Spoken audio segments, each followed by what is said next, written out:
Hello बच्चों, तो आज से हम लोग क्लास 10th के भौतिकी के बारे में पढ़ेंगे। तो आज हमारा पहला चैप्टर है प्रकाश का परावर्तन नियम अपवर्तन। तो इसके पहले पार्ट में पढ़ेंगे प्रकाश का परावर्तन और दूसरे पार्ट में प्रकाश का अपवर्तन के बारे में पढ़ेंगे। तो हमारा पहला टॉपिक है प्रकाश, यानी प्रकाश क्या होता है। तो डिफिनेशन हम लोग पहले जानते हैं। प्रकाश वह बाहरी भौतिक कारण है जिससे हमें किसी वस्तु को देखने की अनुभूति होती है।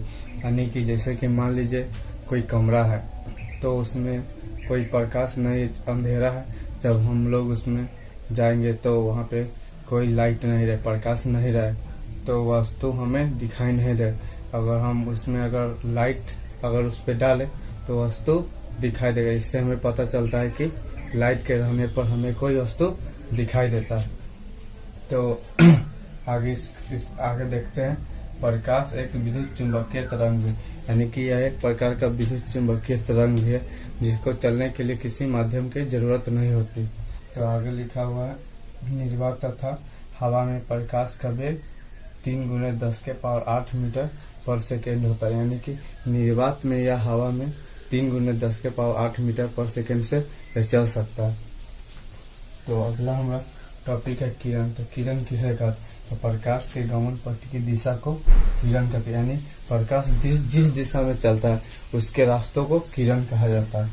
तो आगे हमारा टॉपिक है किरण पुंज या प्रकाश पुंज, इसे बीम ऑफ लाइट भी कहा जाता है।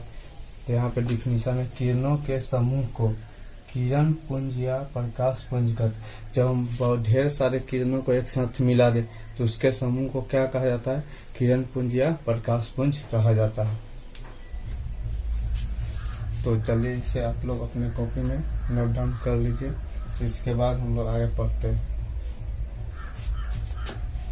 तो चलिए हम लोग प्रकाश पुंज के बारे में पढ़ लिए और उसके प्रकार के बारे में अब हम लोग पढ़ते हैं। तो प्रकाश पुंज के प्रकार के बारे में, प्रकाश पुंज 3 प्रकार के होते हैं। समांतर प्रकाश पुंज, अभिसारी प्रकाश पुंज, अपसारी प्रकाश। तो पहले एक एक करके हम उसके डिफिनेशन पढ़ेंगे, फिर उसको समझाएंगे। तो सबसे पहले हम लोग समांतर प्रकाश पुंज के बारे में पढ़ेंगे। तो समांतर प्रकाश पुंज का डिफिनेशन क्या है, जिस प्रकाश पुंज की सभी किरणें समांतर होती है उसे समांतर प्रकाश पुंज कहते हैं। यानी कि यहाँ पे तीन लाइन खींचा गया है, यानी कि यह क्या हमारा किरण है। तो हम लोग पढ़ेंगे किरणों के समूह को किरण पुंज या प्रकाश पुंज कहते। तो यहाँ पे 3 किरण जो कि तीनों समांतर है, इसलिए इस प्रकाश पुंज को समांतर प्रकाश पुंज कहा जाता है। तो इसको नोट डाउन कीजिए और इससे आगे हम लोग पढ़ेंगे। तो चलिए अब हम लोग अभिसारी प्रकाश पुंज के बारे में पढ़ते हैं, यानी कि कन्वर्जेंट बीम ऑफ लाइट। तो इसको डिफिनेशन के बारे में पहले पढ़ लेते हैं। जिस प्रकाश पुंज की सभी किरणें एक बिंदु पर मिलती है उसे अभिसारी प्रकाश पुंज कहते हैं। यानी कि कहने का मतलब मान लीजिए कि यहाँ पे कोई बिंदु है और यहाँ पे प्रकाश आकर के मिल रहा है सभी दिशा से।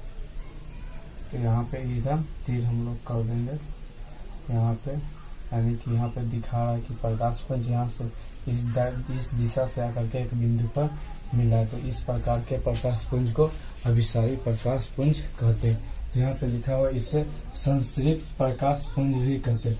यानी कि अभिसारी प्रकाश पुंज को संश्रित प्रकाश पुंज भी कहते हैं। यानी कि कहने का मतलब संश्रित का मतलब भी हुआ कि एक बिंदु पर आकर के मिलना।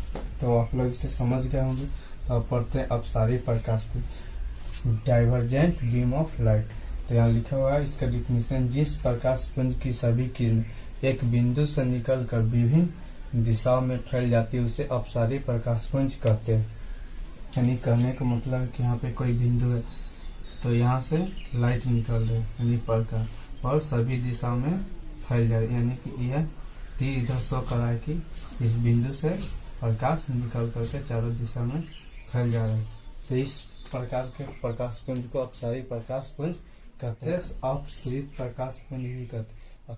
तो इससे आगे हम लोग अगले क्लास में पढ़ेंगे।